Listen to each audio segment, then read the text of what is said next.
If you're going to be a general partner, never be a general partner as yourself. Be a general partner as some kind of an LLC, a trust, whatever it may be, but just not yourself personally, because you don't want to have unlimited liability for anything, because things happen. Even well-intentioned things lose money. Right. So if you're in contracting, right, you sub out a lot of work to HVAC companies, plumbing companies, electrical companies, all of these industries, right?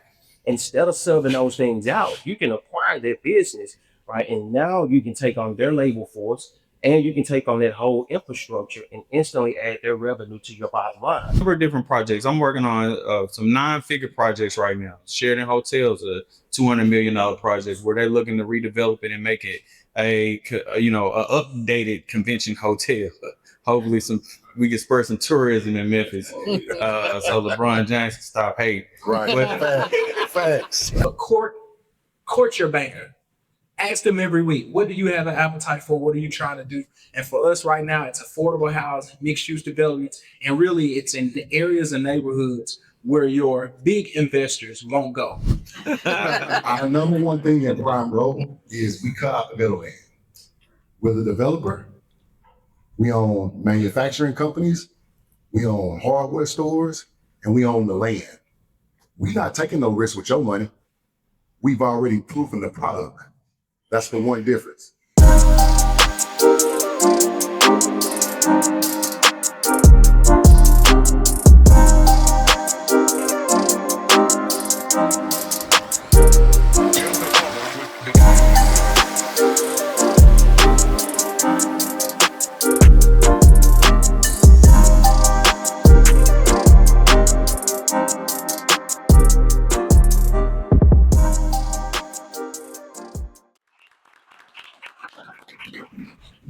All right, and I found that wealth is not just about what you do; it's more so how you think. If you look at the physical world outside of these walls, every skyline, every development in the city didn't start with bricks, didn't start with steel. It started with a philosophy. It started with a quiet conversation in a room, exactly like this one. A conversation between people who had the vision to see what was not there and the capital to be able to execute it. My name is Darren Jameson. I'm the Chief Marketing Officer here at Prime Global Group, and I want to officially welcome you guys to Empire Economics. Everyone sitting here tonight has mastered the art of making a living. You generate high income, you are elite operators, but making a living is one thing, designing a legacy is another. High income is fleeting. It's really just a number on the ledger until you anchor it into the earth. Tonight, we're talking about a new philosophy. We're talking about the alchemy of turning temporary income into permanent generational equity. It is the profound shift from being the person who works in the building to being the person that owns the block. At Prime Global Group, facilitating that exact shift is our core philosophy. We believe the only way to build a lasting legacy is to fundamentally change how you approach development and also asset control. But I can tell you this, we can't build an empire alone. Take a look at the people sitting at their tables. We purposely kept this event at about 50 guests. We didn't invite an audience. What we did was curate a brain trust. Right here inside this club tonight, we have the institutional debt to fund the vision, the developers to execute it, and we also have the legal architects to protect it. Strategies we share on this stage tonight will be valuable, but the most important asset that you can leave here tonight is the relationships that you build with one another. I challenge you to share your philosophy. I challenge you to align your capital and to build something substantial together. We're going to cover a lot of ground tonight. I highly encourage you to take notes. Do not trust your memory with $1 million idea. Okay? So write it down. So the capital's in the room. Now it's time to have some blueprints. Levon, you could let us know with the start of initiating of generational wealth. You deal with a lot of people who see a lot of high income, but we know that capital is quickly lost due to taxes or depreciating assets. How do you advise high earners to stop bleeding, strategically transition permanent, temporary income into permanent income? Well, that was a long question. Um, so, what I generally tell people is money is something that looks the same, but what you call it matters. So, what I mean by that is there's a difference between income, capital gains, royalties, loans, etc.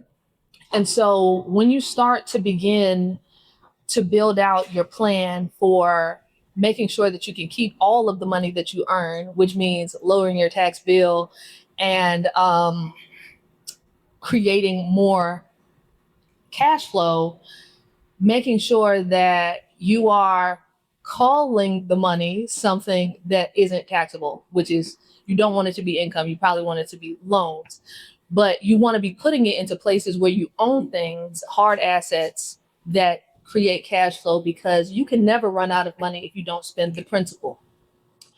So my beginning step is always, let's find places where you can securely put your money and it makes a return and continue to grow from there. My sort of moniker is, in God we trust, everybody else pays cash. Put your head down for 5 years and you probably will look up and you'll be able to live the life that people try to stunt for 5 years with. That's good. That's good. So, Charles, I want to ask you a question next. She mentioned that once you are calculated, first thing would be to source opportunity. So, to get over that first major hurdle, to find that opportunity, from your vantage point, what would you say are key indicators to look for when you're trying to identify the right price you can develop? First thing you have to do is understand the demographics that you're in, understand the opportunity zones, understand where you're placing your assets at. You can go put a $2 million house in a $100,000 neighborhood and you lose $1 million or so dollars. So what I try to do is I try to find the growth in a space. I go to the city and I see what's their plan, and then I just piggyback off of what they already have. But my strategic plan is I go buy everything around it. If they build a stadium over here, I go try to buy everything up around it. So then that way I control the whole face of the city. Once they start with their plans, we try to control everything else around them. So they have to deal with us one way or another. You can't just come in and say, okay, well, I'm gonna do this, I'm gonna do that. I buy everything nobody wants because eventually they're gonna need it. Love it. So the next question is for Kelvin. Kelvin, we talk a lot about real estate here, and real estate we all know is one vehicle, but you operate heavily in acquiring actual businesses. So for investors in the room who look to scale rapidly, how do you evaluate buying a business and then aggressively adding value to it? Absolutely. Great question. So just to kind of give you guys some background, again, my name is Kelvin. I'm a business broker. I'm the market area president for a company called Confidential Business Intermediaries. Been around for about 33 years. And we help with the sales side transaction of Main Street businesses and lower middle market businesses. About a couple years ago, 2021, I sold my startup that I started in my 2-car garage, scaled it to 4 locations, a 7-figure company, and have a 7-figure exit at 34. And so watching that, one of the things that I realized is a lot of people don't understand how to transition out of a business, how to position the business to scale, to grow, and to be acquired. And so when I did that, it opened my eyes up to these opportunities. If you guys are on social media, I know that you guys see it all over, right? Buy business, business are for sale. And it's true. 60% of businesses that you guys drive past right now is owned by a retiring population. That population is housed by baby boomers. They're going to retire in the next 5 years, or 6 years, 7 years, 10 years. But there's a huge transfer of wealth that's happening right now. And so one of the things that I realized, I've started several businesses. Businesses take capital, they take time, and they take energy. And so the new trend is instead of having to start a business for yourself, right? Acquire some of these businesses that are being sold due to retirement. And so to kind of ask your question, if you guys are thinking about scaling a current business, how many of you guys are entrepreneurs in home? Own a business? Okay, majority of you guys. So you're in a specific industry, right? How can you scale and grow that business? A lot of times what we look at is we're going to say, okay, how do I put more energy, effort into going out and acquiring customers? That's fine. That's what I've done right in all of my previous businesses. But you can bypass that step by leveraging capital, right? We're talking about leverage here. So how do you leverage capital to go out and acquire a business, a strategic business, right? So if you're in contracting, right, you sell about a lot of work to HVAC companies, plumbing companies, electrical companies, all of these industries, right? Instead of serving those things out, you can acquire that business, right? And now you can take on their labor force and you can take on that whole infrastructure and instantly add their revenue to your bottom line, which could 10x your business overnight. So it's more of a quantum leap mindset as you're thinking about growing and scaling your business. This is a great opportunity, especially now with retired business owners, to be able to scale and grow that. And I won't hog the mic. If we come back, I'll kind of give you guys some pointers on some of the things that I see buyers that are successfully acquiring businesses do. We are a sales side firm. I don't work closely with buyers, but I do see the buyers that close deals. What do they do successfully to help them do that? And so I'm okay with sharing some of those tips if we round back. Absolutely. Thank you, Joe. Well said. So, Frank, when we talk about large scale developments, the sheer scope can be intimidating for someone who just wants to deploy capital. Can you pull back the curtain on how these massive projects are actually executed from the engineering and operational side? And more importantly, I think what we want to know is where is the exact entry point for a private investor or smaller operator to fit into those large scale projects? Okay, thank you. Before I answer that question, I really want to give a special or take a special point of privilege and honestly thank you, Prime Global, and Charles. Thank you for having me today. Thank you for curating a beautiful event. And I also want to thank you all. Thank you all for being here.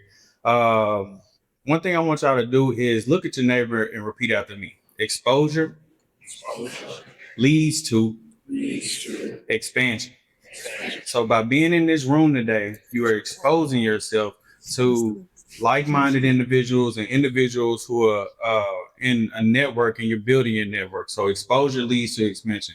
That's one thing that I truly believe in. But now to answer your question. So I think we've all mastered the art of finding the deal, right? How many, raise your hand if somebody ever came to me and said, I got 5 deals. You know what I mean? We always have that friend, that colleague, that family member who will come to you and tell you that they have an amazing opportunity.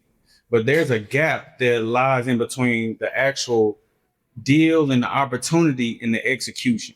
And so finding, and that's where engineers and construction lie, because engineering comes in very, very early on the deal. And there's some specific parameters around the engineering that can be very, very costly. I was walking in today and I was just amazed, just chopping it up with Frank.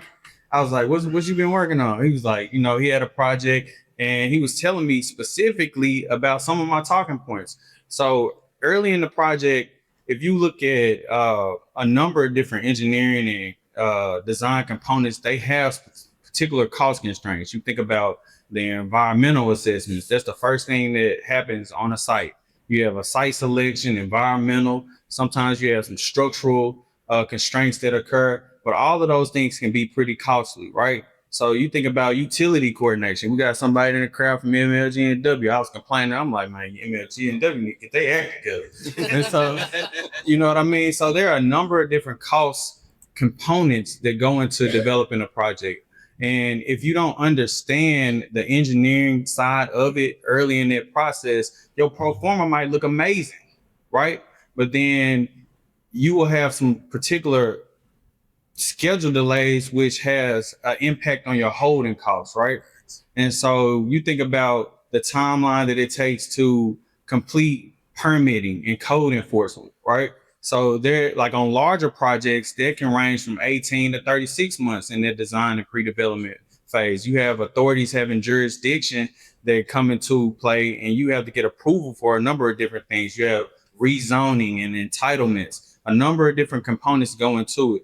And so if you don't understand those aspects of the project, you will look like you have a great project on paper, but then your margins start to erode once the time and the schedule. Then you will have, if you don't have the appropriate engineers on staff, you might get a contractor who will hit you with a ton of change orders, which can impact the project, right? And so you really just need to get in the project as early as possible, understand the numbers, understand the different components, whether it's from an MEP perspective. So does anyone know what MEP means? Yes, no, maybe so. So mechanical, engineering, and plumbing, right? So your HVAC system, your plumbing system. I'm working with a project right now where they're turning the Old Life Church on Germantown Parkway into a Asian market, basically. And essentially, plumbing has held us up for 10 months. And they are behind on schedule. They anticipated opening at a certain date, but they had to go back and rethink some things based on their timeline. And a number of different projects. I'm working on some 9-figure projects right now. Sheraton Hotels, a $200 million project where they're looking to redevelop it and make it a updated convention hotel. Hopefully we can spur some tourism in Memphis, so LeBron James can stop hating. Right. But, Facts. but essentially, just understanding the different components of where each one of those engineering and design aspects lie. So I would say as early as possible, make sure you have a strong team. And I wouldn't say many investors probably don't know much about engineering. A little bit about my background before I get the mic back. I'm not an engineer at all. I had to learn that on the fly. My background is in accounting and finance. So I've always been a numbers guy. My head deep in spreadsheets all the time. But I started out in civil engineering, did that for about 13 years, and now I'm in structural, environmental, and geotechnical. So my thing is I want to understand some of those intricate components just so I can not only look like I know what's going on, but actually know, all right, nah, bro, we don't need to go that direction. We need to, look at doing this, that, and the third before we can move the project along. Thank you, Grant. All right, so Zach, we're going to come on to you. Hope Credit Union has been an incredible partner for funding construction and other investments. For the investors and developers in this room tonight, what does it actually take to build a banking relationship at that level? And also, what specific types of projects are you guys actively looking to fund right now? Thank you for that question. To get on the first part of that, obviously, Hope Credit Union, we really dive deep with the second part of it. We dive deep into affordable housing. If you've been listening to anything that the mayor has been saying recently, it's surrounded around Memphis needs affordable housing. We're a few thousand affordable houses short in the city of Memphis. So it would make sense for any developer or anybody in this space to really look at what can we do to mitigate this. And Charles hit on that earlier, is knowing the appetite of your community, knowing the appetite of your city. I find it difficult to see when, for an example, you can't go into McDonald's and ask for New York strip and asparagus and mashed potatoes.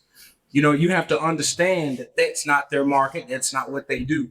And so understanding where you are and what you're trying to do and really diving deep into that. The second part, the first part of that, I answered that segment. The first part of it is just understanding who you are in that space, right? Everybody, it won't look the same for all of us.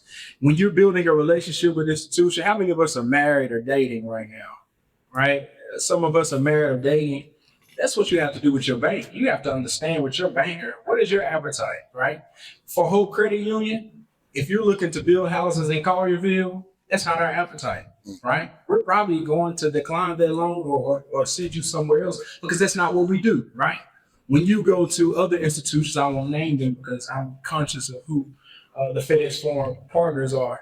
When you go into some other financial institutions, affordable housing is not what they look to do because they don't see that as a high earning. They don't see that as some space where they can make a lot of money off of on certain projects. You won't see some institutions invest in your Raleigh, your Frasers, your South Memphis, your Orange Mound, some of these communities who are in dire need of housing. Some financial institutions don't care to know it. So when you go in them and you ask them for hey, I got a project I want to do, and it's 800,000 or it's a 1.5 million or 2 million, they gonna look at you and be like, oh, you need to go somewhere else. Because another thing is, for a lot of those institutions, that deal is too small, right? A lot of banks send hope deals that's 2.5, 3.5 million because they don't even want that on their portfolio because it's risky for them, right? And so to understand the appetite of what you want, Hope is big on affordable housing right now, multifamily developments.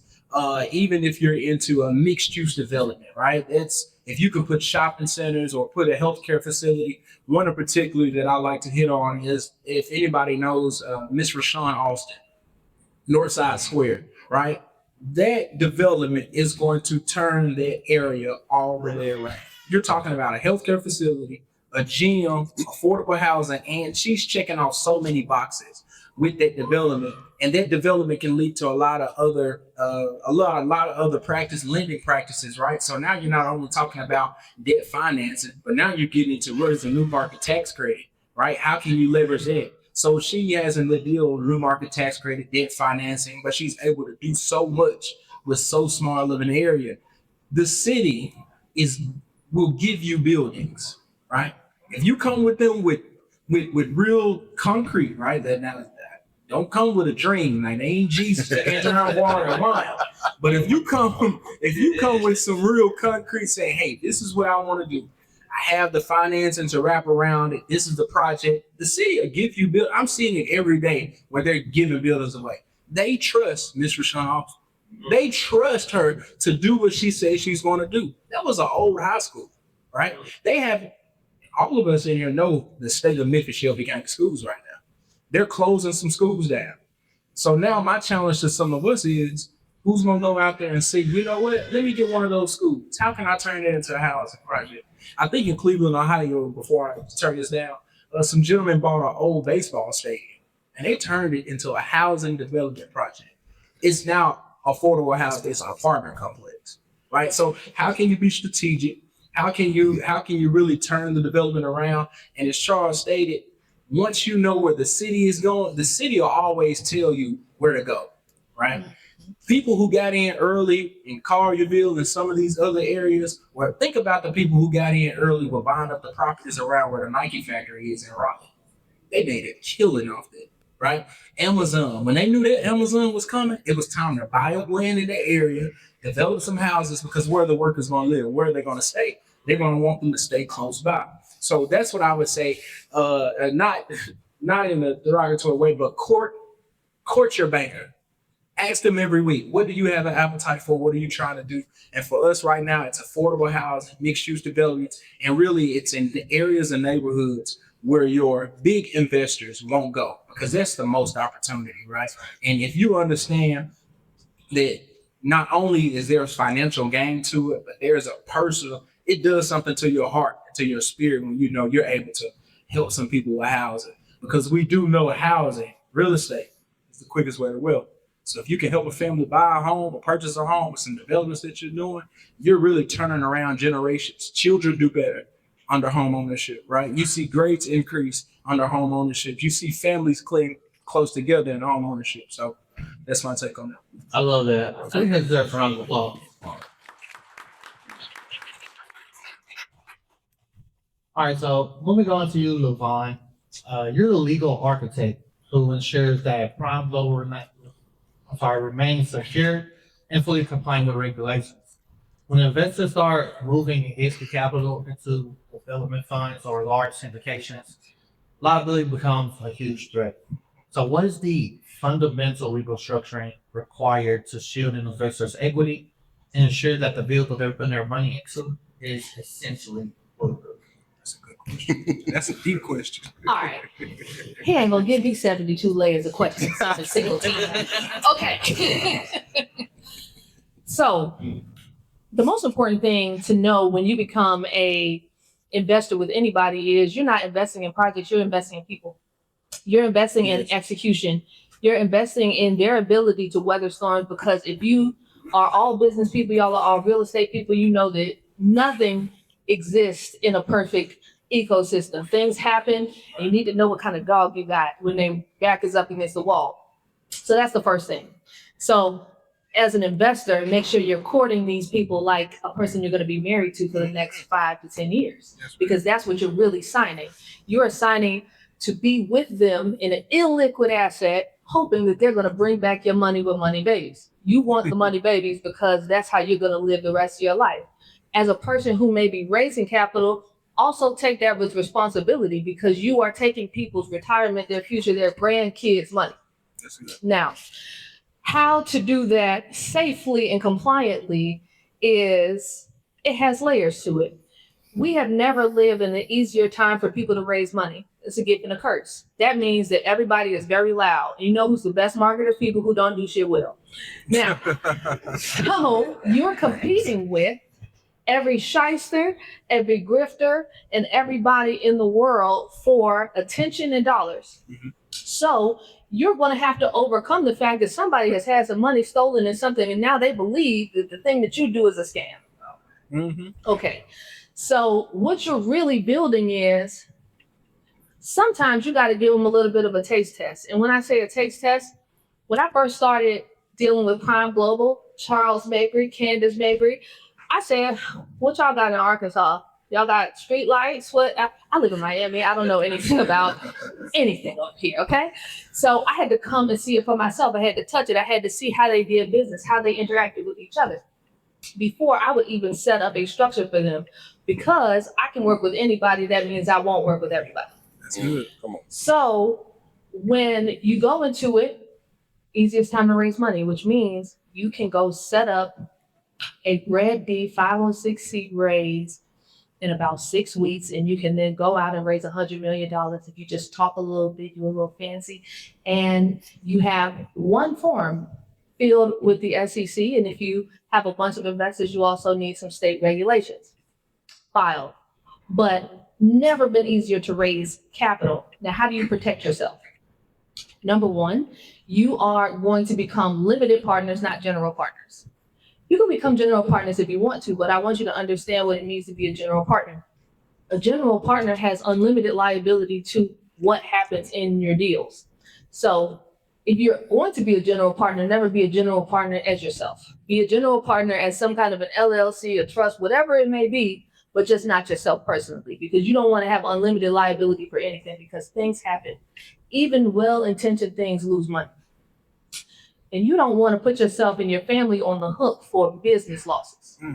Okay. That's good. So then you have your LLC. You might have a couple more partners. They need to have LLCs. Those are all going to be co-GPs inside this entity.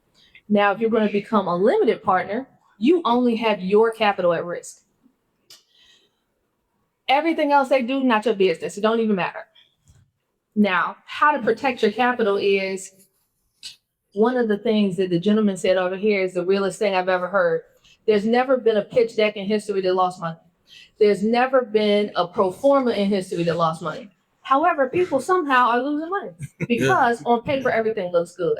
It's very easy to put together a package that will get you an A and an MBA program. Yeah. That doesn't mean that that's feasible or functional to how the actual market works. And don't let it be real estate, because you might have came in a cycle where y'all get a new mayor and they decide that we don't want to do none of the stuff we said we wanted to do last year. Okay? So you've changed the entire market dynamics. So the way that you're protecting yourself is making sure you're aligned with people who have already done the things that you want to do, because even though past performance has nothing to do with the future, it has a lot to do with weathering storms. And other than that, I say never ever invest money that you need in the next 5 to 10 years, ever. Because your rent money needs to be paying the bills that need to be paid. You need to be investing with money that you set to the side. My grandfather told me very young, always pay yourself with your first 10% because you never want to wake up in 50 years saying all you did was pay bills. You can figure out how to pay bills with the other 90%. But so when you start putting that 10% to the side, getting it to a point where you've got your bill paid, you've got your emergency money, the rest of that money needs to be invested somewhere. Whether it's in your business, other businesses, it needs to be actively earning money. Money's job is to earn money. It needs a job. That's good. Thank you, Levon. Very good. All right, so bringing it to you, Charles. Bringing this all together, we have talked about sourcing opportunity, funding construction, executing engineering, and legally protecting the asset. Prime Global operates at the intersection of all of these moving parts. For the high net worth individuals in the room looking to partner on large development projects, why is aligning with a vertically integrated firm one of the most strategic ways to deploy capital? Great question. Again, like LaVon said, you want to invest with someone who's been through it. First off, we've been in real estate 20 years. I've been with my wife 33 years. So that you know I can weather some storms. Our number one thing at Prime Global is we cut out the middleman. We're the developer. We own manufacturing companies. We own hardware stores, and we own the land. We're not taking no risk with your money. We've already proven the product. That's the one difference. We're not inside of FedEx Forum because we're playing. What you have to do with your money is align with people who know what they're doing, who plan for all the things that can happen, because I guarantee you they will happen. I was building during COVID. I had a restaurant during COVID. So you have to know how to pivot at all times, no matter what. Because again, I was in out the country when we bombed Venezuela. We were right there in Curacao. Whole world changed, dynamics changed. So again, you have to be prepared to do things at times when you don't know what's right or what's wrong. So the first thing we do is we streamline operations. We are the people that depend on everything that we're doing inside of our own ecosystem. That's the first way we're able to secure what we're doing. You have to get with the proper partners. This is my legal team. She could work with anybody. We had to court her. She made us come to Miami. She came down here, and then we were able to do business. Whole bank, we're setting up with them now. We've courted. A proven product is what you need when you want to invest your money. And that's what we're trying to be. Everything is in real estate, but everything has its own ecosystem to be able to sustain any type of problems. Okay, so the next question, I want a couple of you guys to answer, but Kelvin, I want to start with you. We're currently sitting in quarter two of 2026, and looking at the landscape of acquisitions, what is the single biggest blind spot that you see investors making, or controversially, what's the biggest opportunity that they're ignoring? Okay, so the biggest blind spot and the biggest thing that they're ignoring, that's the question. Okay, so from an acquisition standpoint, as a buyer, what I'm starting to see, or what I see that successful buyers do is they're prepared, right? And what does preparation look? Seems like a lot of guys are in the real estate industry. If you're buying a home, one of the things you're going to have to do is you're going to go to the bank. You're going to get pre-approval, right? You know what size house you need based on the size family that you have, right? You know what neighborhood you want to be in based on the school that you want your kids to go to. So you think through all of these steps, right, before you go and start looking at houses. I see the complete opposite in buying and acquiring businesses. A lot of it is driven by social media hype, right? I can ask any one of you guys, what's the number one business that people are looking for right now? Laundromats, car wash, and you probably can think of a handful of Cleaning. and cleaners. Yeah, that was our big ones, laundromats, right? And so the question is, how does that, we talked about linear integration, how does that integrate with what you're currently doing, right? What I see successful buyers do is they're being strategic, right? They're acquiring their competitors. They're acquiring industries that what they call add-ons, right? Look into roll-up strategies, right? These are what the big private equity firms are doing. They're buying what's called a platform company. They may go out and buy $30 to $50 million HVAC service company, right? They may have a $2 million portfolio, and they may go out and they start rolling up businesses. They'll buy their platform because their platform will be the infrastructure, right?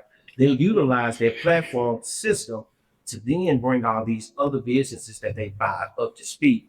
But not to get too deep into that.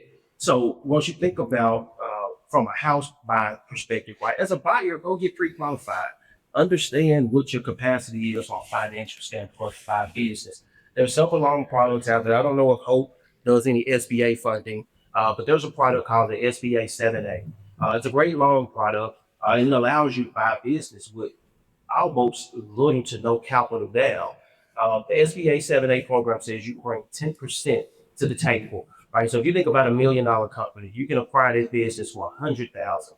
Now here's the other side of it. If the seller is willing to hold back a portion of that sales price, that can also go towards the equity injection. So you don't necessarily even have to bring 10% to the table. You can, in some cases, bring 5% to the table. So you can buy $1 million company for $50,000 that may have a discretionary earnings to the tune of $250,000. So you essentially just leverage $50,000 to start buying $250,000 or to earn $250,000 in income. So understand what your financial capacity is first. As a broker, it's very stiff competition for buyers right now. Right? It's a seller's market. It's a lot of sellers, right? There's a lot of buyers. I can take a business to the market right now, and probably within 30 days, I talk to at least 100 buyers. The buyers that are going to get my attention are the buyers that have a pre-qualification and the buyers that have what we call a buy box, right? So once you look at that house, what neighborhood, what school, what size, that's what your buy box is in your business, right? What size business are you looking for? How many employees are you needing? So think through all of these things, and as you engage with a broker or a business, show them these things up front because they're going to take you more seriously. Also, I think a misconception in buying businesses that I see a lot is seller financing. Seller financing is a real thing, and a lot of sellers will extend some seller financing. But the good businesses, it's very rare that they're going to extend you some seller financing. So don't come to the table instantly thinking that you're going to work a deal where you're going to get this huge seller financing and be able to take over somebody's business and pay them on a monthly basis, right? I don't see that happening for the good business. For small businesses, yes, they will do that deal with you all day because typically they're going to take their capital up front and the business isn't going to perform afterwards. But so those are some of the things that I see as you're thinking about, going out and acquiring businesses. Get pretty qualified, understand what your buy box is, and try to be very strategic and looking at a business as an add-on. So I hope that answers your question. Definitely. Thanks for that, Go. Zach, you have something. I just wanted to hit on that. You hit the nail on the head. When I was in school, my daddy used to tell me all the time, son, you can't have bad grades and bad conduct. You gotta choose struggle. One struggle, baby. And so the reason I said that is just to be honest with everyone, right? Because social media will have you thinking you can have bad credit and a negative balance in your bank account and you can go buy a business. Listen, guys, that's not reality. It looks good, it sounds good. They can sell it to you and put it in a box, but you gotta have one or the other, right? I get a lot of people that come with me with some big ideas, right? Let me put it like that. And yes, our name is Hope Credit, but I can't send hope to my underwriter and turn, I just can't do it. And so when he said that, you have to understand your capacity. You have to be honest with yourself. You can't go after a $5 billion business with a 530 credit score, and you make $15 an hour, and you have no savings, and you have no collateral, you have no experience. It's just not possible. No bank, no credit union in the world is going to do that deal. That's just me being honest. But again, social media will make you believe that you can go out there and you can go apply for American Express credit card today, then you go to Chase, get another credit card stack, and you get $150,000, and you go buy this business that Mr. Kelvin's talking about. If you can do it, call me and let me know, and I'll put my One of the things that I'm also seeing is price is a big thing, right? Sellers do want a certain number, but for this retiring population, a lot of these businesses are 20 plus years old. So another big concern of theirs is their staff. And so once you're talking to them, they want to know that you have the expertise to be able to handle their staff at that next level. So whenever you're looking at buying a business, also understand that they are interviewing you, and they want to know that if we sell this business to you, that you're going to be able to keep that legacy going. That's good. That's very good. I wanted to say one thing on the whole business acquisition thing, because I also am a lender, so I lend on real estate and purchases of businesses. And I look at lending like a 3-leg stool. You have one leg is experience, one leg is the deal itself, and one leg is financial capacity. That includes credit. If you have all three, you're gonna get great terms. Yep. If you have two, you'll be approved, but you ain't gonna get great terms. If you have none, get out of my face, okay? Yes. So if you have no money, you better have some great experience and a great deal. If you have a lot of money and you have a lot of experience, the deal can be a little worse because we understand that you probably know how to fix it. Yeah. So when you're looking at these opportunities, look at it as the 3-leg stool and say, where do I add value and where do I need partners? Because it's not that you have to have all of these things. You can always supplement with others. The other thing that I want to say on the subject is do due diligence. Yes. Please. Everybody's lying to you. The papers are lying. They don't mean no harm, but they're going to put themselves in the best light. It's like when you first started dating and you told that lady you like to eat out, but you don't want to eat out every day though. You're going to have to cook some meals sometime. So remember that. And, again, in God we trust. Everybody else needs verification, paperwork, and to pay in cash. Yeah. So you need to be, when I tell you the amount of people who I know got scammed by people who they could have done a simple Google search and found out that they were stealing money and full of shit. Okay? All right. I want to add experience to that. I did a seller finance that financed me 53 houses.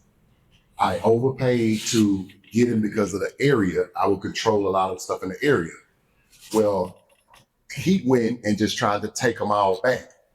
So we spent 4 years in court fighting for properties that we had. And we were current on. Really, we had overpaid. We were like a year and a half ahead of paying. So do your due diligence. Never trust no one. Not even Prime Global. Because if they're telling the truth, they don't mind being questioned. You understand what I'm saying? If somebody's trying to rush you, take your time, do your due diligence, and save yourself. Google search. That's simple. And I'm so sorry, y'all. I promise this is my last thing. We were talking about accounting and financing. Once you look through that paperwork, it's gonna tell on itself. You can lie to a lot of people, but once we start peeling back P&Ls, balance statements, tax returns, and I'm seeing what you said you made and what I really see, because you probably everybody has this new thing where they want to write off everything, right? You can't write off everything, then come to me and ask me for $1 million, but you wrote off 900,000. How does that look, right? So that paperwork is always going to tell you the truth. And one thing I like about Prime Global, and he did not pay me to say this, that on the website, you can go and request documentation.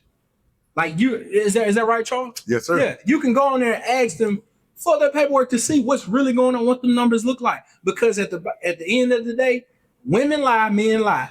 But the numbers, when we get done crunching them, they ain't gonna lie to me. I'm gonna see at that bottom line gonna tell me everything I need to know.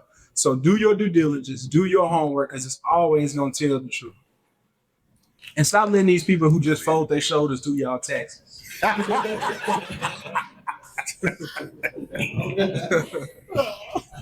say one thing? That was Can I say one thing? Let me say one thing. All right. So I'm the devil's advocate to the don't write everything off guy. Write everything off. Because we trust the government to give you the incentives that they have so that you can write the things off so you don't owe the money.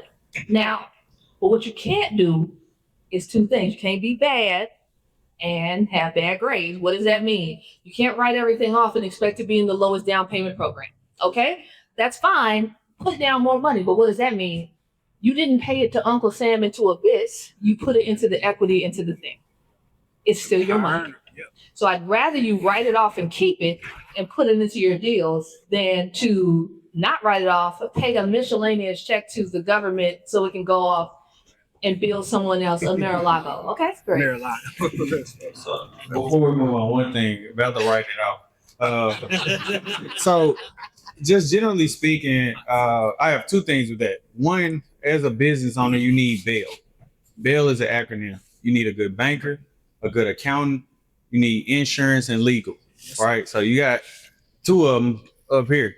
I'm pursuing my CPA, so you might have three, but I'm not gonna do nobody like that. I'm just I'm pursuing it just for credibility purposes. You know what I mean? Just so people are like, oh, you a black CPA.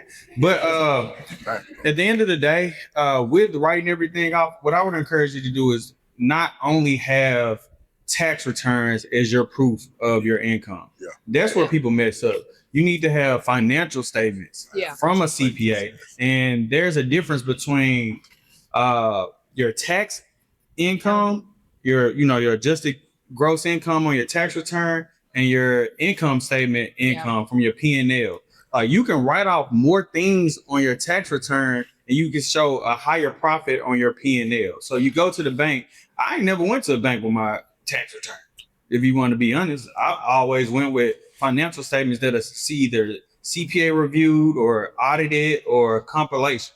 Like, so they ain't never said, I mean, if they do ask you for your tax return, they might ask for a personal financial statement or something like that, but they're not judging. I've never been judged off my tax return like that for real. It's always been off my financial statement. So what I would encourage you to do is make sure that you have both.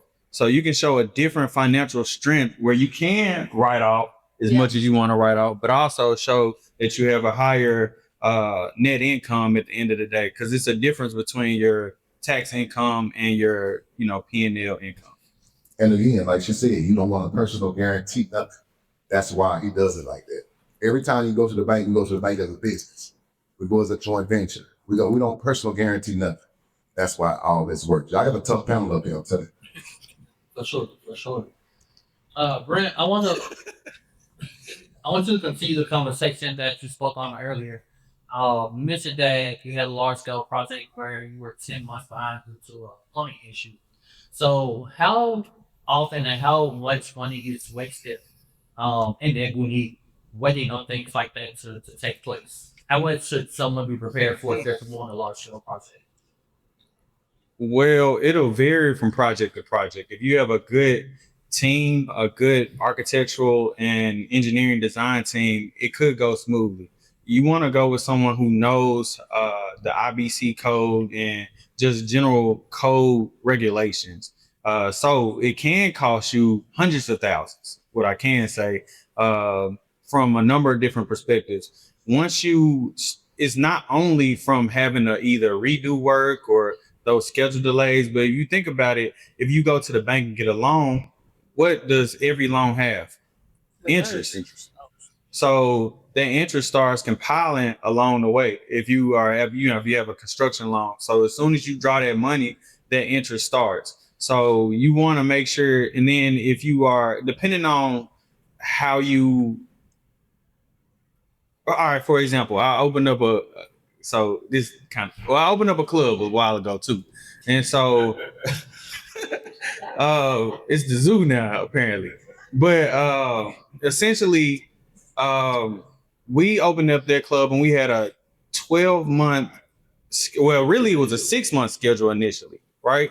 But due to some of the construction constraints and everything, it ended up being more like 14 months before we opened. But we leased that club. So we had 14 months where we were paying a lease and making zero revenue, right? So that's an interesting dynamic. But I mean, with the code enforcement, you really just need to understand those constraints. You need to have a really, really strong design team. I've seen a number of projects that have schedule delays and cost overruns. The bigger the project, the more controversial it is. And then, so there's a thing called EEFs, right? External environmental factors. We talked about a few of those external environmental factors earlier. So you can have competition factors where somebody who's a competitor comes out with something that kind of changes your business model, right? or you can have some governmental external environmental factors where interest rates are going, go up, and then that changes some of your things in your pro forma, and you need to rearrange your capital stack, right? But also just you might have a new mayor or a president who do whatever he pop in his mind. You know what I mean? So you just have to be aware of not only those external environmental factors, but the code requirements, because they're like, you have to have certain size pipes inside of a building, certain size drains. You have to have certain electrical conduits, right? We have, like Frankie, like if y'all have any questions, he's a contractor. He can tell you some of the, especially in the housing perspective, he can tell you some of those constraints that'll slow you down a little bit from an MEP perspective, mechanical, electrical, and plumbing. But those things can range from tens of thousands to hundreds of thousands. So just make sure you're fully prepared and fully aware of what's going on with your project. Gotcha. Thank you, Brent. So I want you to answer this question. How do you potentially safeguard against things like that? Because I know we talk a lot about going deals and some of your deals and the experience that you have. I know you've been through this several times. So how do you put things in place and parameters in place to stop that from happening or mitigate the damage? Control the controllables.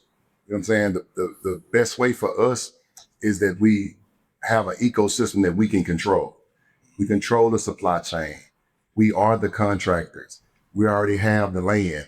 So if we have a pipe problem, then I let my sheetrock guys know, hey, I'm behind schedule. I need y'all to work 3 shifts. I let my painters know, hey, I'm behind schedule. I need y'all to work 3 shifts. So you have to kind of be able to control the controllables in an environment and situation like that, because every single project will have a problem. Where my contractors at in here? Every single project will have what? A problem. So know that going into the game, knowing that gets you ahead. Know your enemies.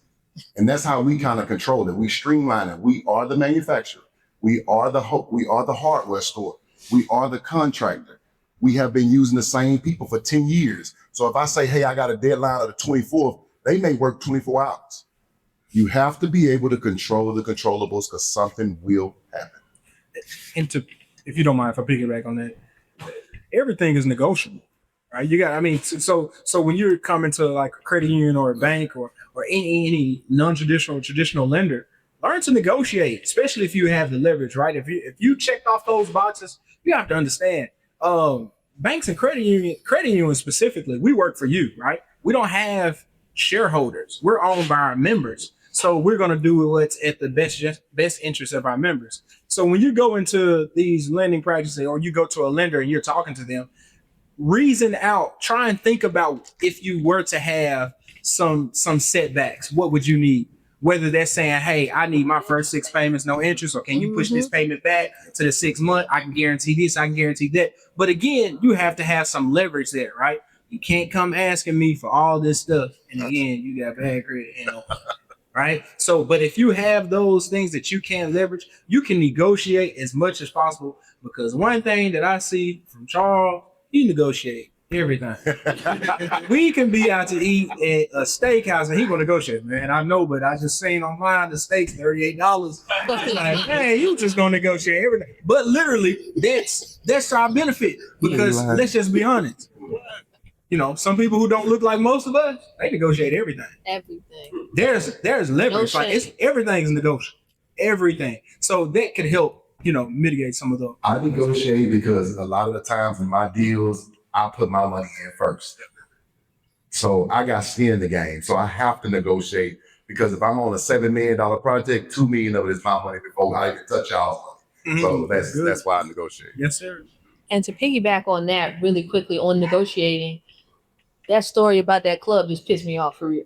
But mainly because one of the things that we don't do a good job of, people in this room, I want y'all to know, when you know something, share it with somebody you know is going through something. Because there is no reason why in a lease you shouldn't have tenant improvement credits, but also I'm not paying until I get a certificate of occupancy. I'm not paying before we can actually open, period. And most landlords who know that you're going to be a good tenant are going to be okay with it. But if you don't ask or you don't use some leverage in some way, generally, but most people just don't ask. And so you don't get anything you don't ask for. I always give my tenants that 100% tenant credit. Because my thing is, I need your business to flourish. I don't want to suck all the money out of you before you ever make money. So all of my tenants and all of my shopping centers, all of my industrial places, I always give them that. If you're willing to put some of your money into my building that I'm going to own and be able to have equity in, I'm going to return that to you just like a bank should. Love it. Okay, so we talked a lot about sourcing deals. Got a lot of persons in here. A couple on our panel who actually go out and source the deal. So the question is, and Joe, I want you to answer this first, and then Charles, I want you to take it from there. Knowing when to walk away is just as important as knowing when to go out there and close on the deal. So, Kelvin, your specific industry, what is the ultimate red flag when you evaluate an acquisition or a partnership? What makes you immediately step away from the table? Good question. So, on a weekly basis, if I talk to 10 customers that's looking to sell, we're probably only going to take on one. And the primary reasons that's already kind of been shared, most sellers don't have clean financials, right? That's going to be rule number one. You got to have verifiable income. And so if we're looking through the books and we can't verify the income, it's no way I'm going to be able to take you to the market and get a bank to stand behind the numbers. So that's the first thing. We look at the numbers. Another red flag, and again, we're a sales side brokerage firm, so I work with sellers. If they don't have customer diversity, right? If a big portion of their revenue is coming from one customer, that's a red flag. You don't want to buy a business where the revenue is more than 20% of one customer. A lot of businesses, you guys run businesses relationship driven. So you're going to lose some revenue once you acquire that business because they're used to doing business with that owner. And so that's a red flag. And then the third biggest one is just that too. How involved is the owner, right? If you're looking for a business, you want to have some level of absentee and know that that owner doesn't control all of those relationships. Because again, when that owner leaves, a lot of those relationships could potentially go with them. And again, to piggyback off of what they say, everything is negotiable, right? We do see a lot of buyers come to the table asking for performance-based payouts and earnouts and things like that. Now, in some cases, we advise our clients don't do any performance-based earnouts because it is challenging to structure those deals. But depending on the leverage that you bring to the table, if you can negotiate anything. So those are the big three, right? Make sure they got clean financials, make sure their customers are diversified, and then make sure that the business does not depend on the law. That's great. That's very good. My number one red flag is somebody just say, trust me. If your ass tell me to trust you, I probably not have no business with you. My second thing is rushing me. Don't rush me. I'm going to call one of my 3 lawyers who are the best in the world, and we're going to do our due diligence. And I don't really walk away from much. I just buy your ass out. I just don't feel like once I put money in something, I'm going to walk away from it. I'm going to get my money back one way or another, which means I'm going to get my investors' money back. And 2, we're going to do our due diligence on the front end. But I don't let people rush me. I don't trust no one. I trust my wife and my granddaughter, and my daughter. And that's just basically it. Those are my red flags. Let me say one thing. The number one red flag I have for most people in doing deals and saying walk away is you start using language and you start creating flexibility because of the amount of time you've been doing due diligence and negotiating. You cannot make round things go into square pegs. And the more you fall in love with things and you try to reason with it, you will talk yourself into a bad deal that your gut has already talked you out of. And so I don't believe in escalated commitment. You could have been with the person for 5 years and you can still leave. Listen, so it doesn't matter that you've been negotiating for 12 months. Leave the deal. Don't buy cruddy things just because you've been spending a lot of time dealing with it. Drake said it best. Don't take it personal. Yeah. You can't take it personal. It's business. You got to keep it. So what I want to do now is open up the floor for questions. Anyone who has a question, just feel free to raise your hand and Jeremy will bring a microphone to you so we can hear you out loud. Do we have any questions in the audience from the audience? You guys talked about writing up everything in business. And I'm gonna expect you guys to elaborate on it, but just maybe onion peel back one layer about the type of things to leverage to write off in the category of depreciable assets that will, in lieu, in the long term, work for the person when it comes back to table of acquisition. Because if you all know, you all still practice, you got consumers and individuals that understand, hey, write off everything to reduce the tax bill. But there's things that you can leverage to neutralize the tax debt, to write off asset-like components that will work for you to get back to the table. So when I say write off everything, I'm literally saying follow the tax code as written. Don't not take things you qualify for. But the number one thing that you just said is one of the keys. Depreciation is a paper loss. It's not a real loss. Mm-hmm. Mileage is a paper loss. It's not a real loss. Research and development is a credit. We like credits. So spend money building technology to lower your costs in your business that can also lower your tax bill. Investing in things that also reduces your tax bill is where I'm really focused. I'm definitely not saying lie and tell them folks you was at a business meeting when you knew you was just eating dinner with your family. Like, cut it out. That kind of fugazi internet information is ridiculous. You did not go on a vacation with your family and called it a business trip. Cut it out. We're not doing that. Augusta rule, we like that. Have the meeting at the crib, okay?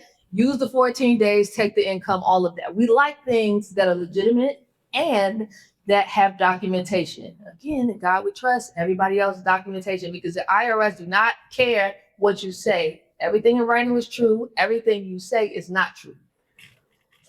Yeah, also as depreciation as a non-cash expense, there's different type of depreciation methods. So you can write off more in the beginning, have a higher depreciable expense, whether you use double declining or whatever depreciation method that you choose to write off more versus a straight line. You know what I'm saying? Like writing off an equal amount each year.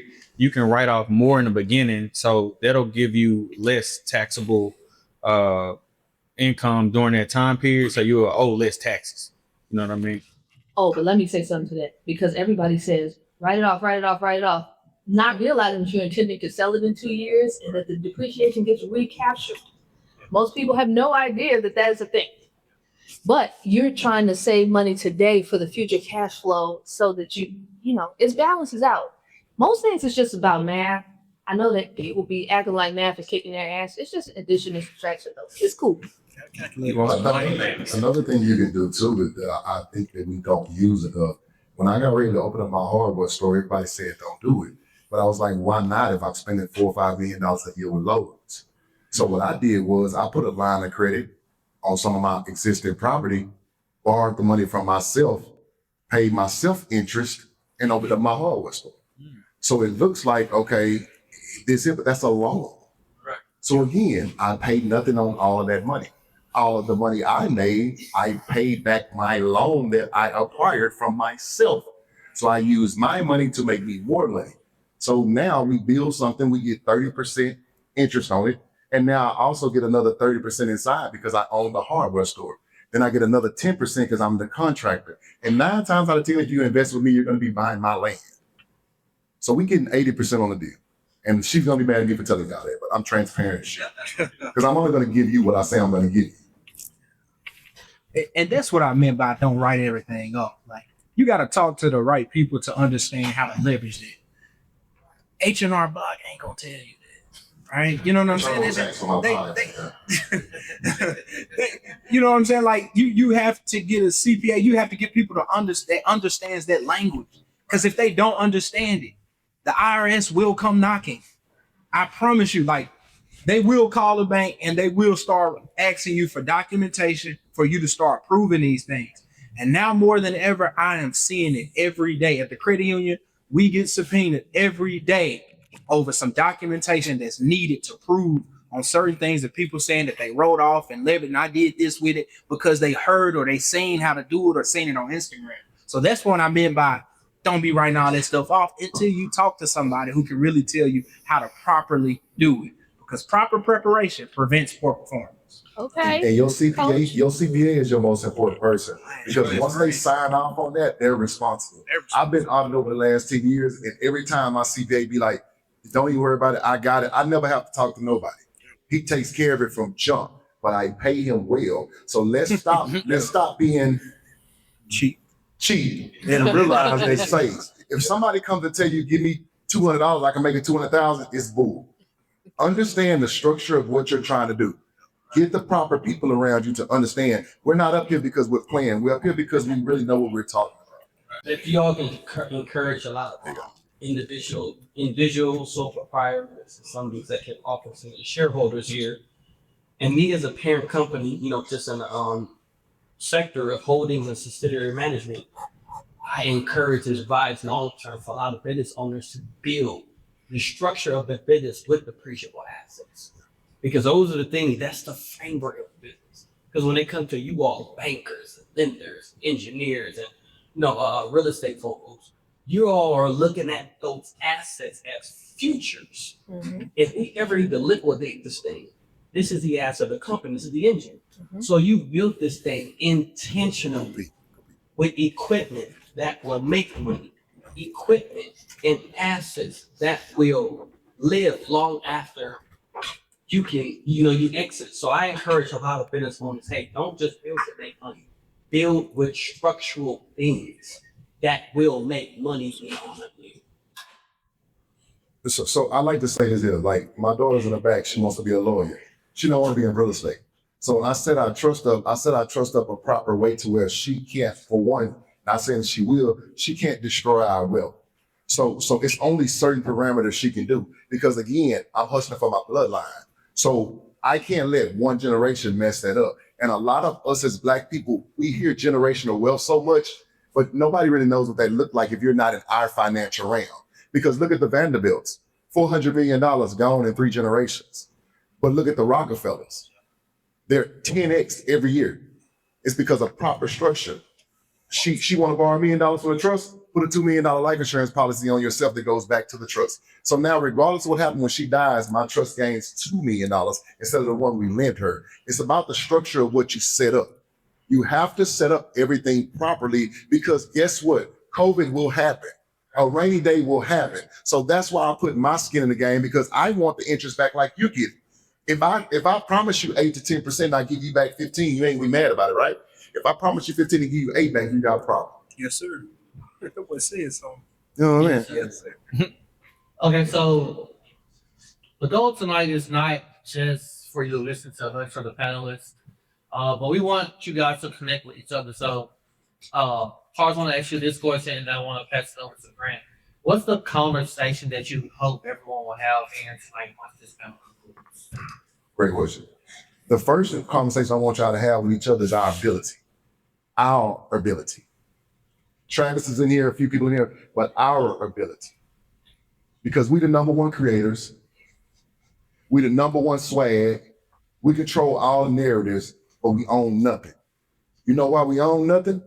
Because we're scared to use our money on everything but depreciating assets. We're gonna be the first to buy the Jordans. We're gonna be the first to go get a damn scooter that comes out. We're gonna be the first one to do something that's silly instead of setting up our structure right and allowing our invested money to make those assets. So before you leave, make sure you exchange numbers with people that are in the same realm as you, because you don't know what nugget you're gonna get from them that can help the trajectory of what you're doing. Get to know each other. The number one thing in Prime Global, and he's done a great job, but the number one thing I want everybody to understand is unity. That's what Prime Global is about. Zach will tell you, when I come to Memphis, I call certain people. I call a Casey. I call a Camion. I call a Don. I call Trey Draper. I call Zach. I call Tony Allen. Whenever I'm doing a business meeting, we're all there because they need to start seeing our faces united together. When I got him to come work for me, I say, listen, I can pay you $5,000 a month. I'm gonna use it for 3 months. I can give you a salary. You can let me grow this company. I give you some ownership in that motherfucker. We need ownership. Let's stop giving everybody else our ownership. That's the problem. We're not in this stadium because we're playing. Travis, y'all vetted us, right? We're in an NBA stadium. That says something. We have to unite, guys. Number one thing I want you to take out of here, unite. I would say find someone or individuals who are not only adjacent to what you're doing, but complement what you're doing. Well, we have developers in here, we have asset managers, we have contractors, we have commercial real estate brokers. So if you're an operator, go talk to a banker. If you're a banker, talk to an operator. Find some people who complement what you're trying to do and build your ecosystem. He took mine. I was just going, everywhere I go, I tell people what I do first, and then I say, what is your problem in my area? And I find out how I can fix it. Because everybody in here got a problem in their business or something that needs some fine tuning. If I work for a credit union, you understand what I can do, I'm going to ask you, what can I do? Where's your problem? And I'm going to try and figure out where I can fit in it. And I want all us to be honest with each other too. Y'all, if we can't help each other, just tell each other that. Let's not leave people on. Come on. All right? We get enough of that. All of us probably receive several phone calls a day of people needing stuff. So let's not wing people on. But let's be honest. If we can help or assist, let's make it happen. Let's not let it end tonight. Monday morning is coming. Right? And I'm expected to reach out to some of y'all Monday. And I'm expected for some of y'all to reach out to me Monday. Because, we mean business. I know y'all not doing everything by yourself. And somebody for me specifically. When do y'all get to the point where you have to start building a system? When do you know that you need a system? For myself, just explaining it, I be getting my ass whooped by y'all bigger people, right? Because I don't necessarily have a system. My direct question is, where do you start to start building a system to compete outside of yourself as a team? But just being a father, boyfriend, husband, outside of what you do every day, you got to get other people to do what you need them to do, right? When do you realize it? Where do you start? Let me tell you one thing. You are right where God wants you to be. Don't worry about him kicking your ass. Control the controls. Because guess what? It's somebody bigger than me kicking my ass. It's somebody bigger than him kicking his ass. So get with the people and unite. Get with the person that's kicking your ass. You know how many people I went to that was with me and I say, how can I be of service to you? How can I learn? I'm an intern. I'm going to come give you my time for your knowledge. Get with the people that's doing it right. That's all you got to do. And never look at it as you getting your ass kicked. Yeah. You're getting an education, bro. Yeah. You are right where God needs you to be. And be happy at that. Because he'll never give you more if you don't appreciate what he's giving you already. Yeah. I want to piggyback off of that really quick and saying it's important that you are realizing that you need a system, right? Yeah. And no one knew something until they knew it, okay? And so give yourself some grace while figuring out what the system is that you need to put in place for the business that you actually have. And as much as I look at life and say, you need three things. You need a mentor. Yeah. Mentors give you guidance and wisdom, but you need peers. People who are somewhere right around where you are, and y'all can grab arms and lock up and work together to build. The people that I built with 20 years ago are now the people who are leading industries. But we started as people who were just graduating law school and had no business. You know what I'm saying? And so most people spend too much time trying to focus on finding an Oprah when they should have just been looking sideways and saying, hey, you know how to do accounting? Boom, you're my accountant now. Oh, you know how to build? Oh, boom, you're my builder now. And so that's the second thing you need. The third thing you need is a mentee, a person that you can teach. Because the more you teach someone else, the better you'll know something. And those are one of my mentors. I would say it's never too soon to start to build your ecosystem. I would really want to reiterate having an ecosystem. Talk about mentees, mentors, peers. Just continue to look for individuals to help you build your network and your ecosystem. So it's never too soon to build a system. Start now. You're in the room. I say start today. Make 2 book recommendations for you. Have you ever heard of the E-Myth? The E-Myth? Write that down. You want to grab that book. That book is literally the Bible of business systems to me. That's how I was able to scale, grow my company, and sell it after 10 years. Then the second one is The Science of Scaling. Great book. So read those 2 books. I think it'll help you as you start to frame your mindset around how do you build systems. And Star Wars books is, something I would recommend too. One thing I often heard book that really sticks with me and stays profound with me is Stephen Bartlett, the CEO. He said your success is directly tied to filling 5 different buckets. First bucket is your knowledge, right? Second bucket is your network. Third bucket is your resources. Your fourth bucket is your access, and fifth is your reputation. And so each bucket, as you build it, it leads into that next bucket. Once you have the knowledge, you're able to build the skill. Once you have the skill, you're able to build the network because you're valuable in the marketplace. You have knowledge, you have skills, you can build your network. Once you have that network and the network expands, now you have more resources available to you. And then once you are able to use those resources and help people get to where they're going, or you're going in the same direction, now you build that reputation. And so filling those 5 buckets has been super profound in my life. I always, if I don't know what to do, start with knowledge. So, Can I give a book recommendation too? of course, All right. we love books. So my favorite book that most people have never read is by Napoleon Hill. And everybody knows him because he wrote Think and Grow Rich. Is a great book. Read that too. Outwitting the Devil is 1,000 times better than that book. And the reason is because it is just a over iteration of reminders that most fear is created in your head and it's a tool of the devil to stop you from doing what you intended to do. And that 1 in 10,000 people keep going after 6 failures.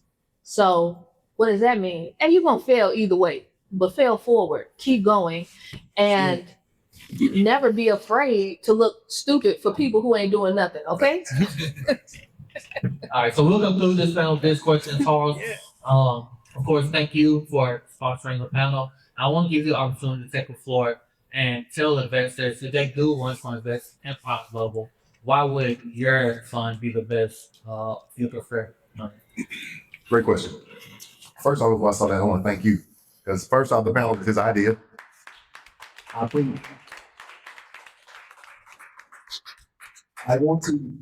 big on letting people know how much I appreciate them. And since he's come over with us, he's taken us to another level. To your question, sometimes your mentor may not be someone who's better than you, more financially sound than you, or whatever the case may be. But her husband took time and created systems that would work for everybody. So he's a mentor to me. I'm a mentor to him. He's a mentee to me. I'm a mentee to him. So get around good people. The reason that I think Prime Global is an investment group for each and every one of y'all, I think each and every one of y'all should be in here if you're an accredited investor. Reason being because we have endurance. The one thing with us and in the real estate market and financial wealth, you have to have endurance. We're a proven product. Again, like I said, when you have a CEO that's been with their wife for 33 years, who raises his family, who stands up and has integrity, who you can question. Like you can actually question it. That they just came down, my pilots just came down and they had a ton of questions. But I can go unlock that door. I can show you a product. I can show you one I'm starting. I can show you one I've just finished. I can show you one she's rented, one she's sold. Everything we say on our web page is the truth. So that's the number one thing. Not someone that's going to pivot or file bankruptcy once they then ran out of a Ponzi scheme, amount of money that they can go get. You know, come and see. We're tangible. Come see. And we've created an ecosystem to where we depend on ourselves. Everything that we do inside of real estate, we own. That's number one. We know how to run businesses. We've been entrepreneurs for 25 years, and we're the investment group for you. That was clap worthy. I'm talking about. She gonna be the fight on legal. No.